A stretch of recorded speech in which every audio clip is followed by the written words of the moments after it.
Hello, welcome to Cerulean Arts Gallery and tonight's tour and talk for the exhibition Elemental, featuring the work of Heather McMordie, Kellyann Monaghan, Peter Quarracino, and Michael Rossman. The exhibition is focused on the classical elements of earth, fire, water, and air, as seen in a contemporary context. So thanks for being here tonight, artists. Thank you for inviting us. Oh, sure. So I will spotlight Tina's video here. And Peter, you volunteered to speak a little bit about yourself and your work to get us going.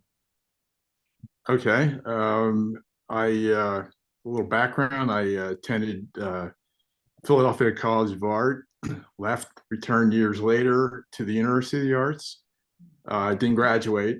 I took workshops at PAFA with Nelson Shanks, Odd Nerdrum, Sidney Goodman, and I also studied at Fleischer with watercolor and pastel. And these paintings in this that I have in this exhibition are oil on canvas, and I'm the water paintings. So what is it about water that attracts you? A lot of the mostly the reflections, the motion, the rhythm in the water. There's half of these I noticed were not intentionally, but half of them are saltwater and half of them are actually freshwater paintings. And one of the things that I was interested in is not putting a horizon line in it, to just concentrate on the, although they're representational, they're also abstract at the same time, which that interests me. And I try to, there's no linear perspective in them, so I try to use color perspective or atmospheric perspective that put depth into the paintings. Yeah, it's a difficult subject. What do you use for reference material? Typically, I'll go out and take a couple thousand pictures and take sections or combine sections that interest me and go from there. And sometimes they'll start off representational or the way I saw it, and they go in their own direction. So I'm open to that also. So do you find it hard to disengage from the photo at a certain point, or? Yeah, what happens is I'll get lost in the photo, physically lost, because I'll lose the spot where I was trying to concentrate on, and then try and go back and I'll walk away and then come back and try and find it again, and then reevaluate where I am in it to paint it. So do you use a grid or anything to transfer? Yeah, I do use a grid. When I started doing these, I use a charcoal grid, grid the photo, then grid the canvas. But then I noticed that in white sections, you could see the charcoal coming through. Oh, okay. So, which means you have to put the paint on thicker and you go over it a couple times. So then I started just marking the canvas and maybe put tape. And sometimes I could use a string, so I didn't have to draw the lines and fill in the box. And then I didn't have that problem with the white trying to cover up the pencil lines. Right. So yeah, they start off on grids. So Heather, perhaps you could speak. I did my undergrad at the Pennsylvania Academy of Fine Arts, PAFA, and really, actually, as a student at PAFA, I was really torn between, did I want to focus on visual art or did I want to focus on science? And as an artist, I ultimately, as a young artist at PAFA, I was like, all right, I think I need to stick in the arts, but I also really want to be able to incorporate some of my love for science and scientific knowledge into my work. And that's always been a goal. And I'm very lucky that I have been able to work with some incredible scientists and also artists to continue on that goal of combining art and science in my work, which is kind of how I describe my process. I am an artist, also an educator and a curator, and my focus in all three of those things is at the intersection of art and science, specifically printmaking and soil science or environmental science. So really getting niche in two fields. So I did my undergrad at PAFA, and for the past 6 years, I've been up in Rhode Island after doing my graduate degree at the Rhode Island School of Design. And my most recent body of work has focused on an ecosystem that I was introduced to in Rhode Island, and that is salt marshes. I don't know if any of you are familiar with salt marsh ecosystems. But if you're not, they are coastal ecosystems that can be found all along the east coast of the US, the west coast, all around the world, pretty much anywhere where you have salt water meeting land. And they're these beautiful, almost like grasslands. There's grasses, there are trees, and the beauty of salt marshes is that typically the salt water that is feeding these ecosystems would kill the plant life and thereby make the land uninhabitable for other creatures. But the soils, plants, and animals in salt marshes are uniquely adapted to thrive in those saltwater conditions. So the work that I've been making recently has been focused on how can I use printmaking to capture the incredible complexity of these ecosystems and especially these soil systems. So the prints included in this exhibit are part of a series of a suite of 7 prints called Below Above. Each print has 2 impressions on it, 2 images taken from 2 different plates. They're printed with the intaglio printmaking process. So if you've done any etchings or engravings, that just refers to the way that you apply ink into a plate. So there's grooves that are made in the plate. You apply ink into those grooves and then print the image on paper. But instead of using traditional intaglio processes and materials like copper, I'm using steel. So the image on the right in each of these prints is created by taking a specially prepared steel plate, placing it into the soil in a salt marsh and leaving it for 2 weeks. So it's for any printmakers, it's a 2-week etch. That's a really long etch if you're doing normal printmaking, but I leave it for 2 weeks. The steel corrodes in response to the salt water. And those corrosion marks are what I'm printing. It's a permanent mark that's made into the plate and can actually hold ink, kind of like an aqua tint, again, for any of my printmakers out there. So those prints on the right hand, they essentially kind of create a map of the soil hydrology, how the water is moving through the soil throughout this specific site that I'm looking at. And then the image on the right-hand side is a more traditional etching process, but still using steel, of the dominant plant species at the site where I buried the plates. So these plates were all buried within like a 200 square foot area in a salt marsh in Warren, Rhode Island. And they're all so different. The plant species are different from place to place. And sometimes they were maybe only like 20, 30 feet apart. And you get a totally different species of grass.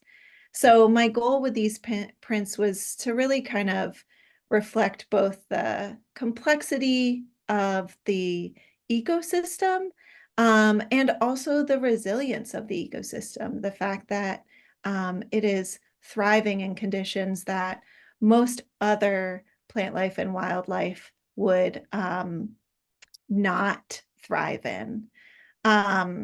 So the other beauty of this project was that it was the first time where I felt like I was really collaborating with someone. In this case, it just happened to be the soil, that I had no idea what mark the soil was going to make on these plates. And these prints have started me on a body of work that now adds collaboration into the mix of how I think about salt marshes and just ecosystems in general. So yeah, those are the prints in Below Above. Well, thank you, Heather. Yeah. Thank you. So, Michael, Yes, would you Michael. like to give us a bit of background and tell us about your work? We'll give it a try. I'm Michael Rossman. Folks locally know me as a graduate of Pratt Institute, where I received a Bachelor of Industrial Design degree and worked as an industrial designer with General Electric, Creative Playthings, and a few other small design corporations. After that, went back to Pratt for a graduate program in sculpture. Graduated with sculpture and began teaching at the University of the Arts in Philadelphia in about 1966, I believe it was. Been there about 45 years and retired professor emeritus from the University of the Arts. Also spent 10 years teaching at the Barnes Foundation. I retired there as professor emeritus a few years ago. That's basically my background. My teaching experience at both the university and at the Barnes centered on painting, but also on sculpture. And I am obviously dedicated to the act of drawing as a means for me to take a look at the world. Thinking that I might not be here today to share this moment with you, I did prepare a little statement that I was going to text to Michael in case he needed some substitute for me. And so I'll just take the time and, if you don't mind, just read the statement that I made for him at this point that refers to some of the things I'm trying to do with these drawings. The title of the exhibition that Michael, Kellyann, Heather, and I share is called Elemental. Now, this word elemental suggests that the exhibit will shed some light on that which is primary, or perhaps that which is basic or elemental.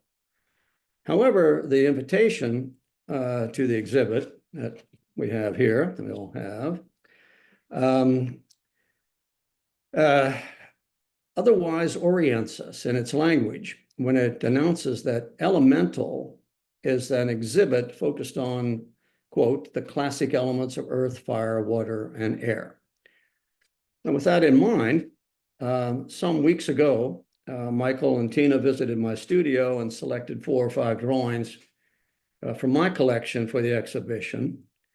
Drawings we thought would help identify the more atmospheric element of air to be addressed in the show. And on the invitation that we have, the following comments caught my eye because they explain clearly why this choice of works that we made for air was appropriate.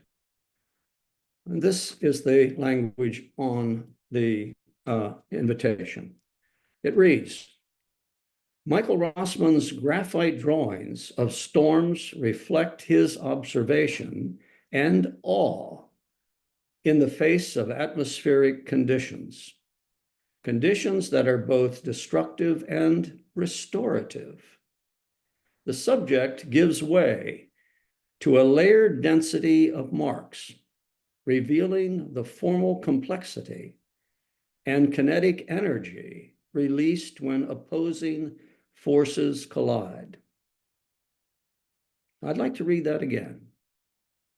Rossman's graphite drawings of storms reflects his observation and awe in the face of atmospheric conditions that are both destructive and restorative. The subject gives way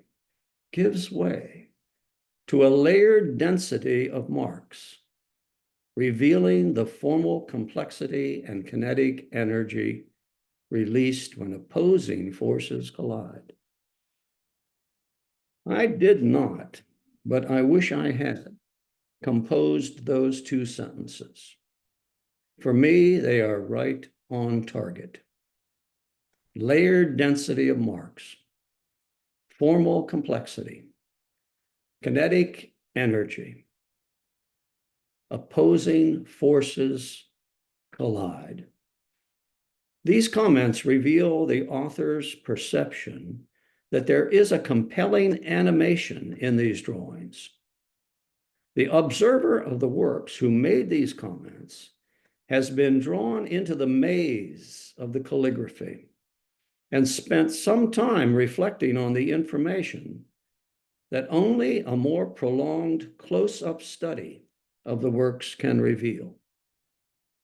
And most importantly, the viewer who made these comments has looked not for the description of objects in the drawings, but has searched for the physical, calligraphic record of the artist's more elusive study of elusive visual events and visual facts.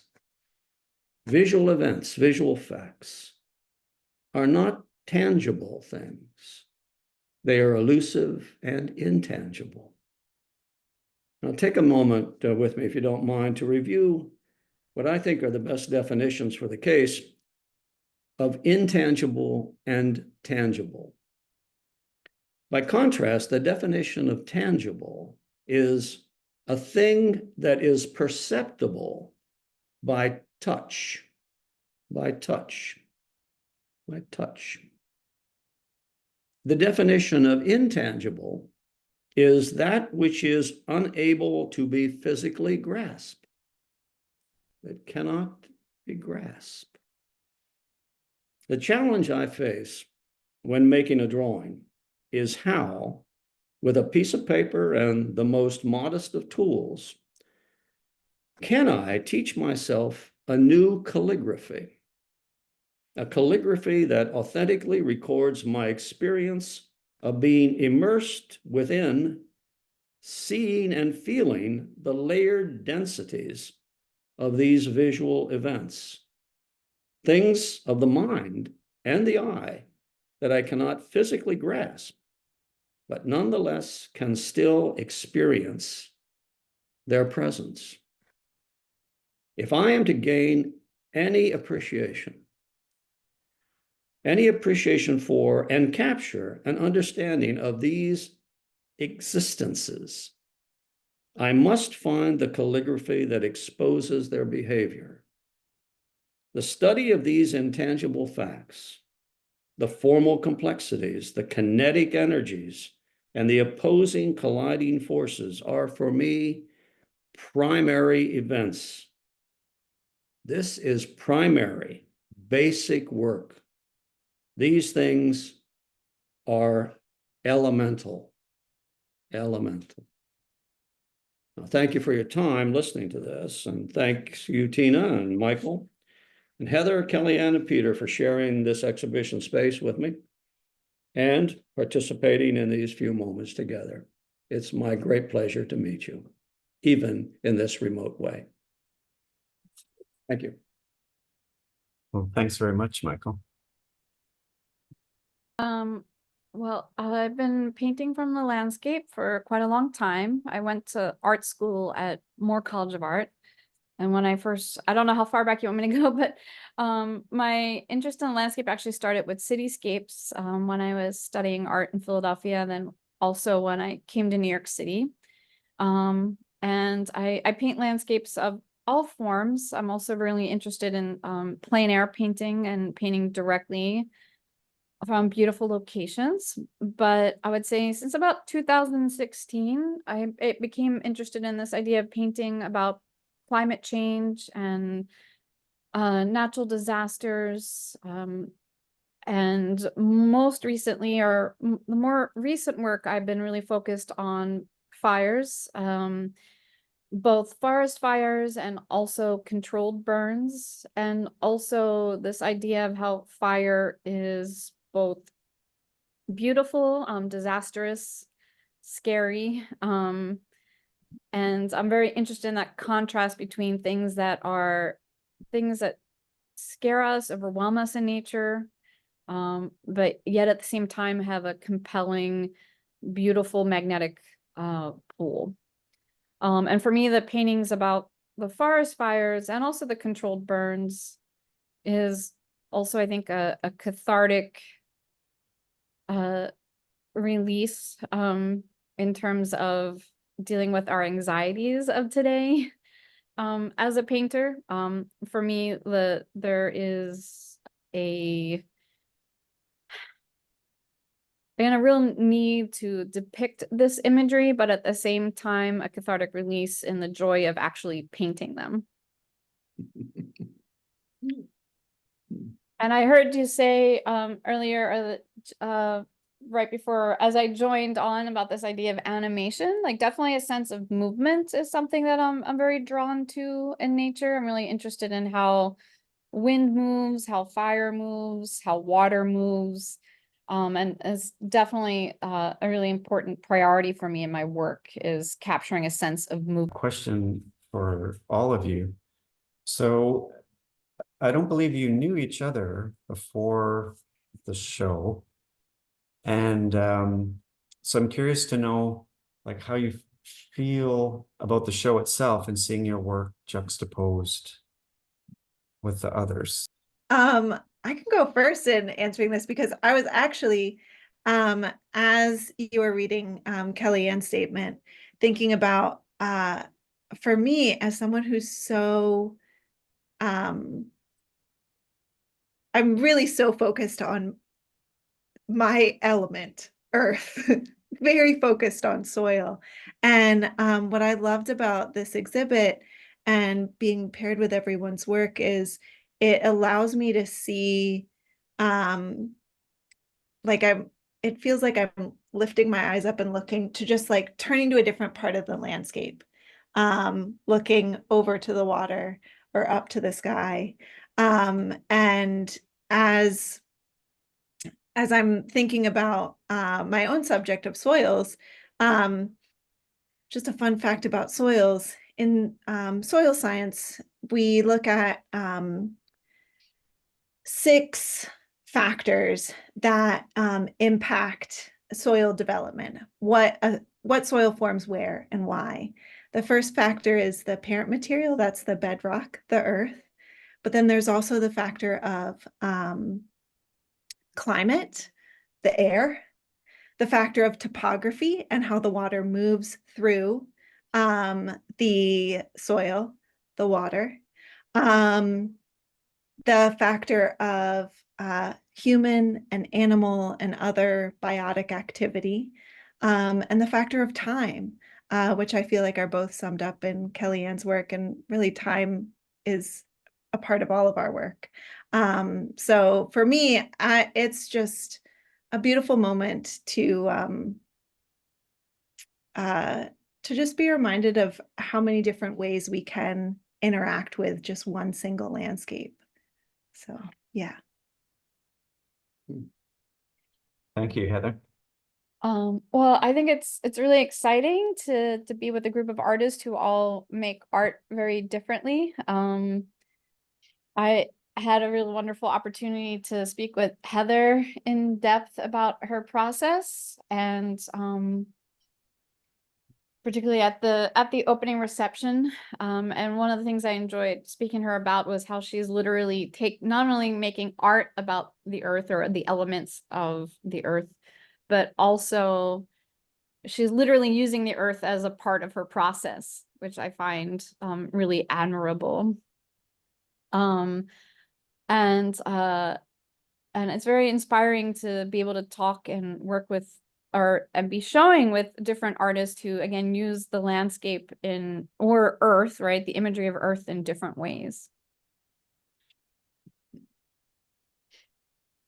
Thanks, Kellyann. Peter, yes. Did you have? Yeah, I some also thoughts? agree with that. I enjoyed the variety, and I also enjoyed the different methods that everyone used, especially the drawings. And if Mike could at some point describe that process again. We talked about it a little at the opening, but it's very interesting, if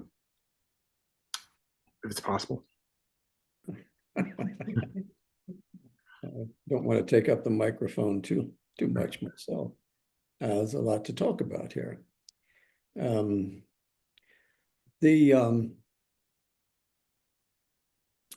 The drawings are on paper that has been prepared. And I have done some research, although a little sketchy, and has to be fulfilled on some of the historic methods for preparing a drawing surface for the acquisition of marks.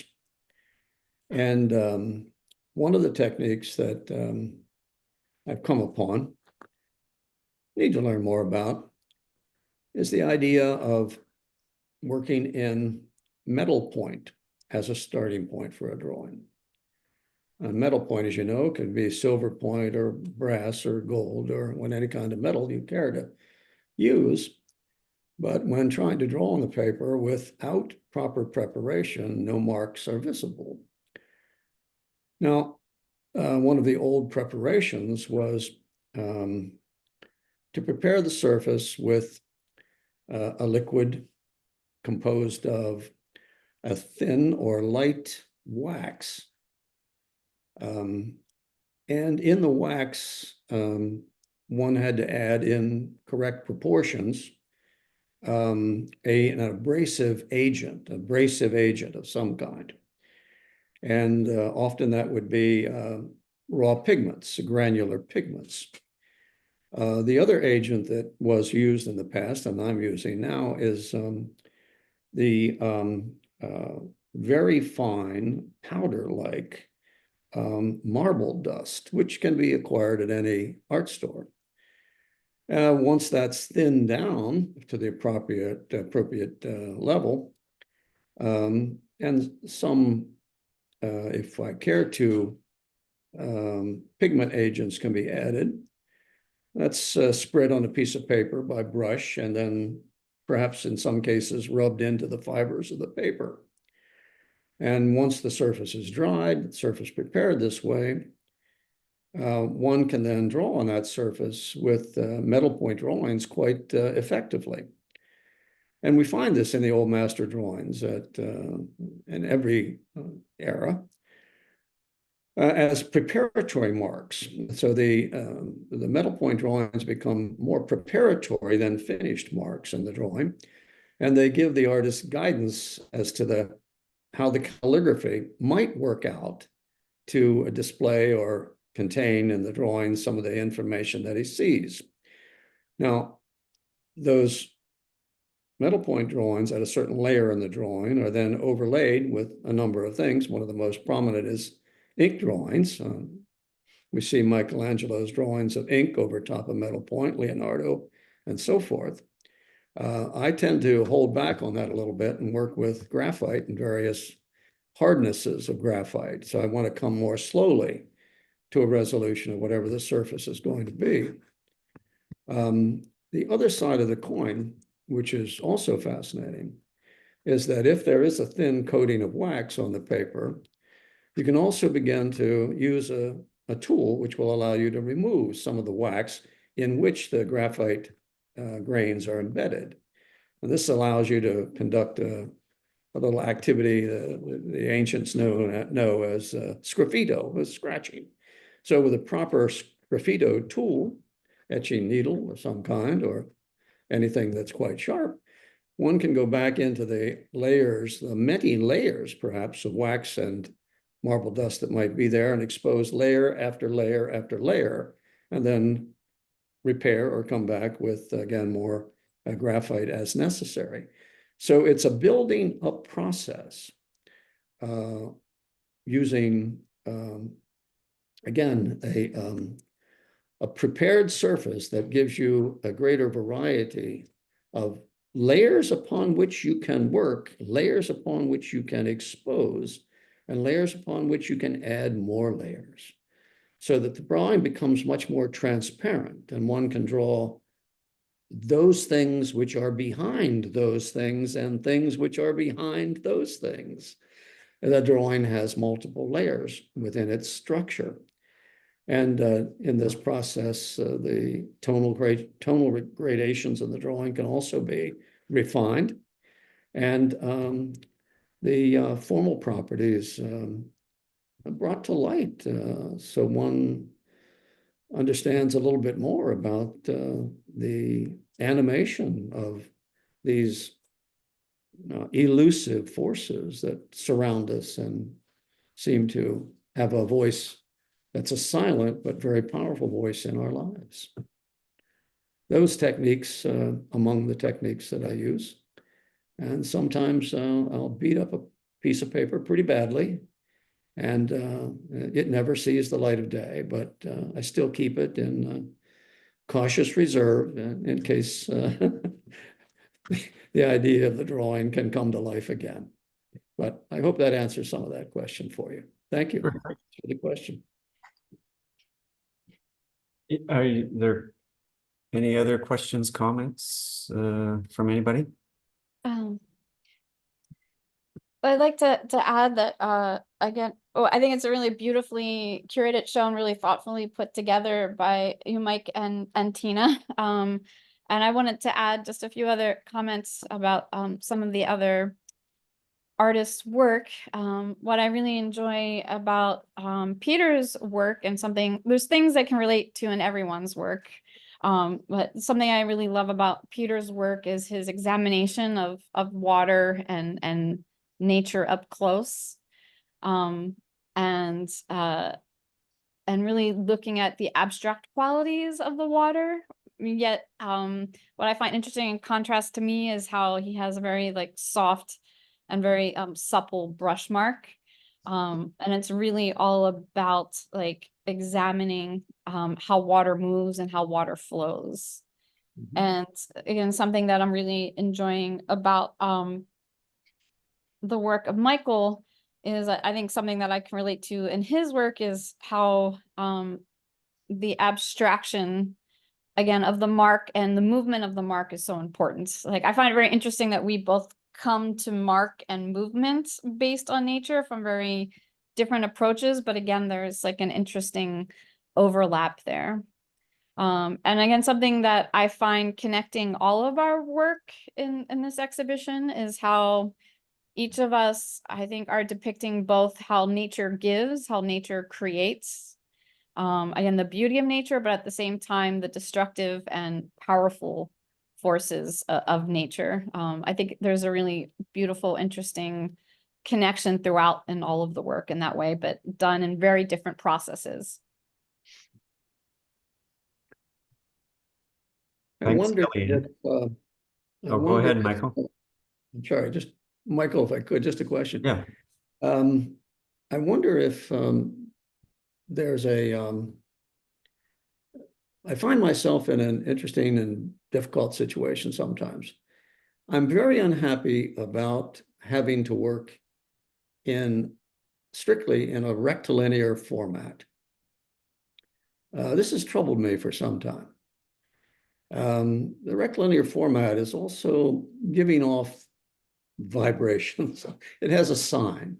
There's a vertical and the horizontal. There's always gravity involved when you're in that rectilinear format. There's an up and there's a down, there's a left and there's a right. I've always felt a little constrained in working with that kind of overwhelming authority coming from a force that I otherwise might choose. Well, that's why I was looking through the idea of the format of the circle for a while, or in these other drawings, the format of the arched rectangle. Both of these seem to give me a greater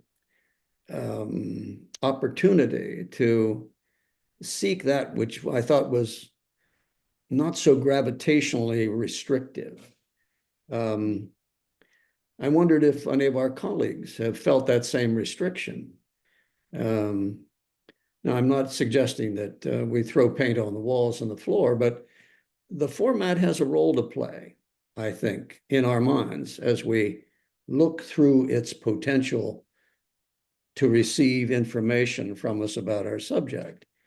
My own tendency is to move somewhat away from the restrictions of those rectangles because they do have legitimate rights to assert their geometry. I'm very interested to looking these days at some of the Asian works. The Japanese fan formats are interesting to me. They're very symmetrical left to right, but asymmetrical top to bottom. And my hope is to find some way beyond the limitations of what is essentially this grid we keep in front of us when we put the rectilinear format or the square format in front of us as the host for our thinking. I'm sorry not to wander, I don't want to wander around too much further in that thought, but I'm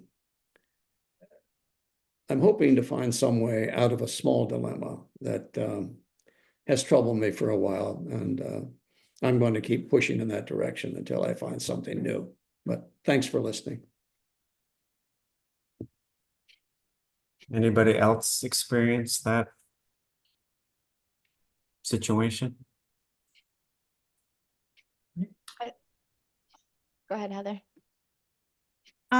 Well, I was just gonna say I have maybe not experienced the exact same frustration of the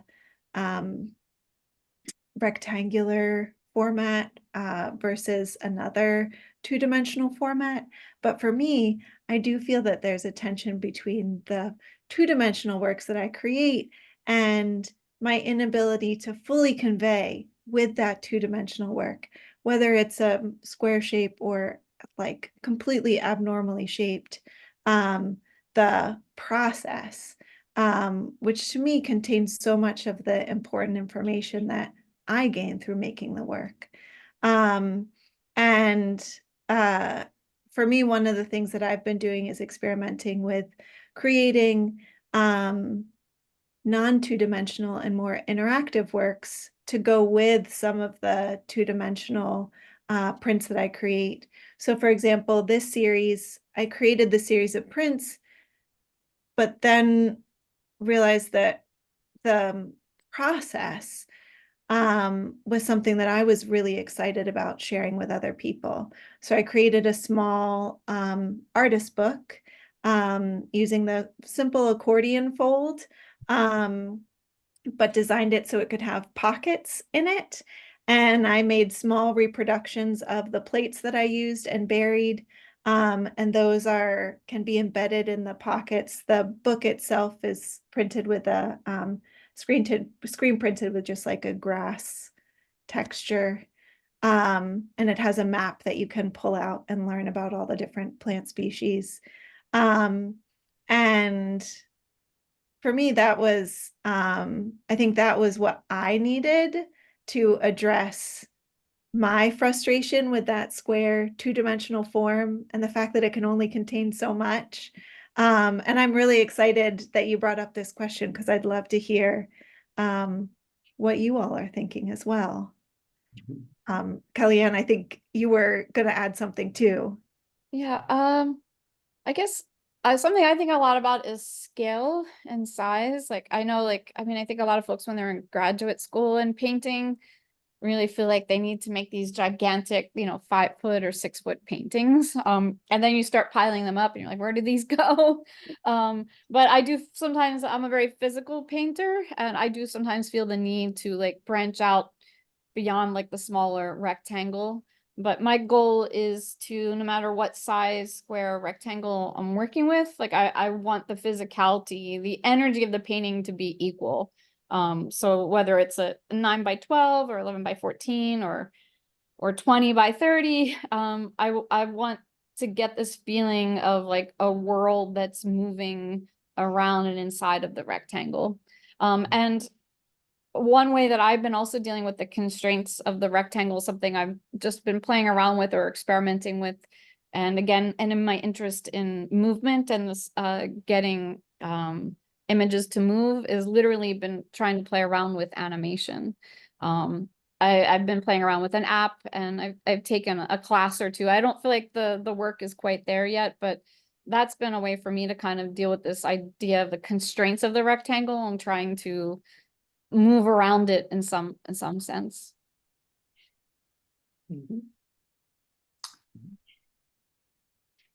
I haven't had a problem with a rectangle or a square, but what I have considered is actually doing cutouts of the different sections or the layers in the paintings and making sculpture of the image. So that would be a good example, but maybe the one of the blue paintings, cutting out the different facets and then gluing them or whatever, painting them, each facet, to make a sculpture out of it. Have you tried it yet? No, I did do a couple cutouts, but it wasn't water, and I didn't get any farther than that. But down the road, I think I may try something like that. Peter, I'm really glad that this question came up, and also glad to hear you say that the square rectangle format works for you, because as we were looking at your works while you were talking, and Tina was zooming in and out of some of these images, I had the feeling looking at your works that my sense of scale was totally dissolved.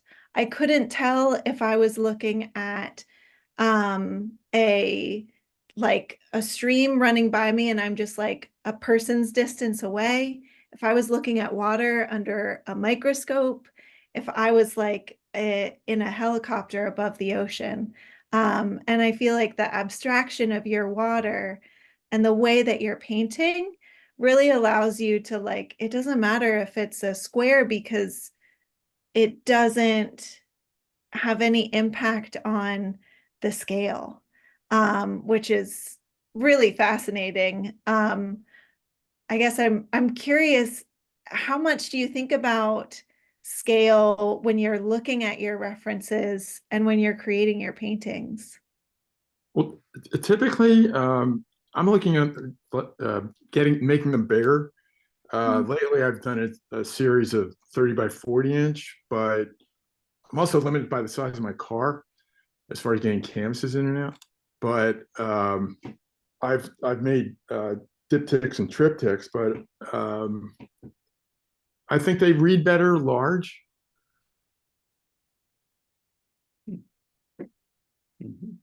Although they take 10 times longer large.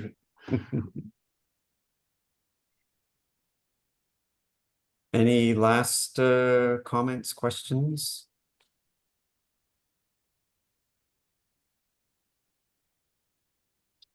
All right, well, the show is up through October 27th. We hope people come down to check it out. And everything is also available on our website, ceruleanarts.com. So thanks so much for being here tonight. Thank you. Thank you.